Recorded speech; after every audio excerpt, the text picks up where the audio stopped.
AP World, Chapter 28. Question 1.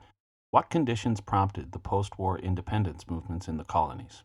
What effect would these conditions have on post-colonial self-rule? So the colonial system was based on an inherently inequitable premise, that the colonies existed only for the benefit of the colonial power. And as such, the conditions in the colonies were of secondary importance to the colonial powers, and consequently vacillated between barely acceptable and outright intolerable. An example of this would be British-ruled India, where colonial mismanagement resulted in famines that caused the deaths of millions. The poor conditions in the colonies deteriorated further as a result of the World Wars and the Great Depression. In the post-colonial era, the citizens of the newly independent states were led to believe that once Europeans and their unfair and disproportionate control of the colonial economy were expelled, that there would be more than enough for everyone to live in comfort. Unfortunately, the economic model of mercantilism necessarily limited the growth and scope of the colonial economies, and the departure of the Europeans did not alter these fundamentals. Former colonies still had mainly agrarian and mineral-based export economies, leaving them subject to constant boom-bust economic cycles. The European powers had left the colonial economies in such a poor state that it was nearly impossible to gain enough momentum to break out of this agrarian and mineral export-based economic cycle. Question 2. What was the cause of the conflicts that developed in newly independent states after the initial phase of self-rule? Socialist-inspired ideologies touted by nationalist leaders were misleading. The problem was not just that there was an inequitable distribution of wealth between wealthy and poor. Were the wealth to be fairly distributed, there still wouldn't be enough to go around. And when the promised utopian societies failed to appear in the years immediately after independence, long-standing personal rivalries and divisions between different classes and religious or ethnic groups emerged to destabilize and disrupt the newly independent states. That the destructive consequences of these rivalries had been suppressed during the colonial era was one of the few positives of colonialism, though this would only mean an ultimately more intense post-colonial clash. The European colonizers had established colonial boundaries arbitrarily, sometimes combining religious or ethnic groups that were hostile to one another. In almost all new states, these rivalries and differences became dominant features of political life. Furthermore, the European policy of elevating minorities in the colonies to positions of bureaucratic power would subsequently build resentment that was only contained by colonial rule, and which would boil over in the post-colonial era. And the Rwandan genocide is a tragic example of this. Question 3.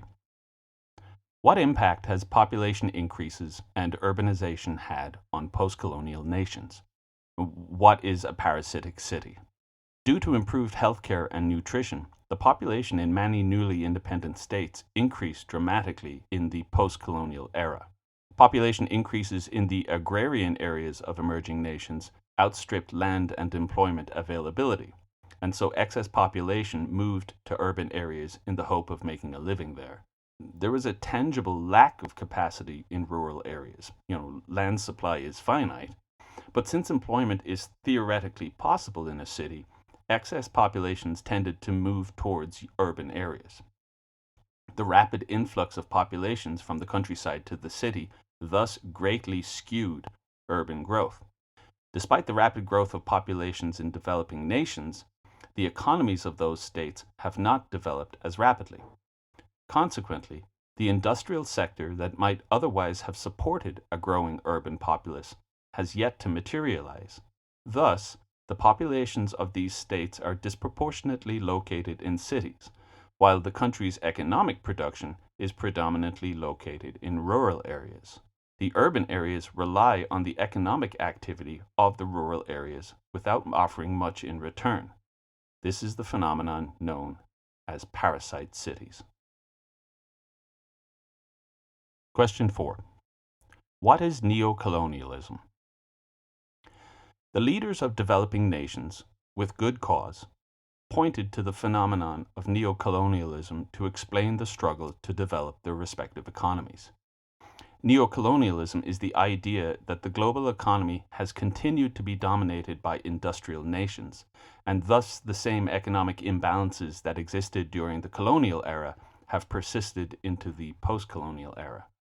Whereas during the colonial era, the industrialized states reaped the economic benefits of imperialism by directly administering to their colonies, in the neo-colonial era, the economic benefits are maintained and reinforced indirectly through economic and commercial policies. Question 5. Contrast the Free Officers movement with the Muslim Brotherhood as political alternatives in the post-colonial world. The Free Officers movement evolved from a secret organization established in the Egyptian army in the 1930s. Comprised of professional military officers of Egyptian rather than mixed Turco-Egyptian background, the Free Officers saw themselves as secular nationalists who would liberate Egypt from what they saw as foreign intrusion and the aristocratic corruption of the Khedives. The goals of the Muslim Brotherhood were similar to those of the Free Officers, though its nationalism was filtered through, at least at the beginning, a moderate interpretation of Islam. The Muslim Brotherhood was founded by Hassan al-Banna, who as a student had developed a contempt for the wealthy minority of Egyptians and Europeans, whom he saw as the cause of the misery and subjugation of the Egyptian people.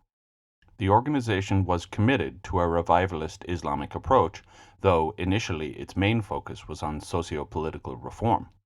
The Muslim Brotherhood promoted trade unions, built medical clinics, educated women, and pushed for land reform. A military coup initiated by the Free Officers movement, with Gamal Abdel Nasser at its head, overthrew the Khedival regime. During the authoritarian period that followed, political parties, including the Muslim Brotherhood, were outlawed. This meant that a potential vehicle for moderate Islamism was driven underground. In the secular society that followed, anti-establishment extremism would combine with Muslim fundamentalism. The secular dictatorship of Nasser and his successors arguably radicalized Muslim groups. Question 6. Why was India better poised to succeed in the post-colonial world? And what steps has it taken to prosper in the years since it gained independence? India was very fortunate to be governed during the early years of independence by a series of competent and conscientious leaders. Jawaharlal Nehru and the Congress Party were committed to social reform, economic development, and the preservation of civil rights and democracy. Civil liberties in India have been upheld repeatedly, and India stood apart from the other developing nations in this respect. Nehru pursued a moderate agenda, mixing public reform with economic development.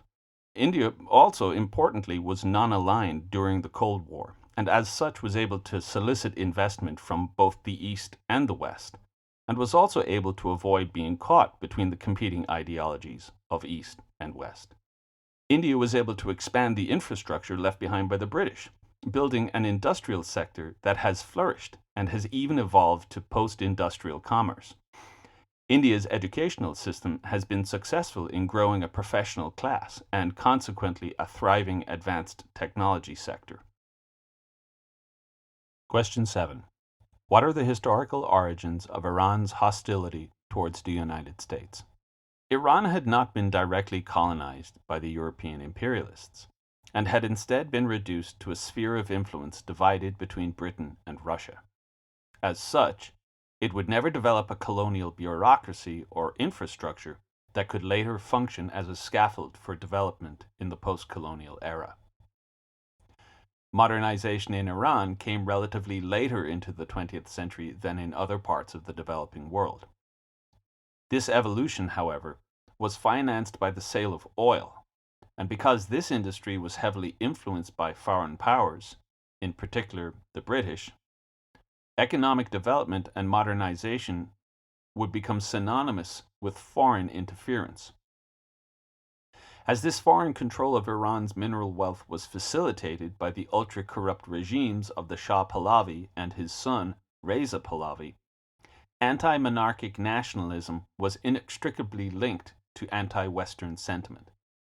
Discontent with the Shah culminated in the 1950 free and democratic election of Mohammad Mossadegh, a reformer who vowed to nationalize Iran's oil industry at the expense of the foreign commercial interests. The threat to U.S. security and commercial interests, combined with the possibility of ceding regional influence to the Soviets, led to a United States-engineered coup in 1953 designed to both counter the growing influence of the Soviet-dominated Iranian Communist Party and to ensure Anglo-American control over Iran's considerable mineral reserves. The popularly elected reformist Mossadegh government was overthrown, and the widely hated Shah was reinstalled as an absolute monarch. That he would subsequently be politically and economically deferential to the Western powers goes without saying. The Shah's regime was at the same time secular, and thus socially liberal, and brutally authoritarian. In particular, the Shah sought to violently suppress any religious influence or opposition.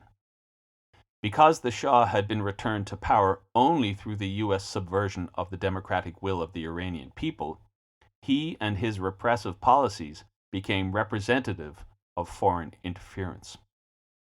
Thus, anti-Shah, anti-Western, and nationalist impulses all merged under a Muslim fundamentalist banner to ultimately triumph in the Iranian Revolution of 1979. The legacy of U.S. interference with the Iranian democratic process, its support of a vicious dictator, and its later support of the State of Israel all contributed to long-standing hostility and tension between the U.S. and Iran. Question 8. Why was the policy of apartheid created, and why did it finally end? The policy of apartheid grew out of a century-long process of increased marginalization of black South Africans in the various South African colonies. The growth of de jure white domination in South Africa began with the 1809 Hottentot Proclamation, which extended the restrictions on movement placed on black slaves to include the local free people known as the Khoikhoi. Cape Colony was annexed by the British Empire during the Napoleonic Wars.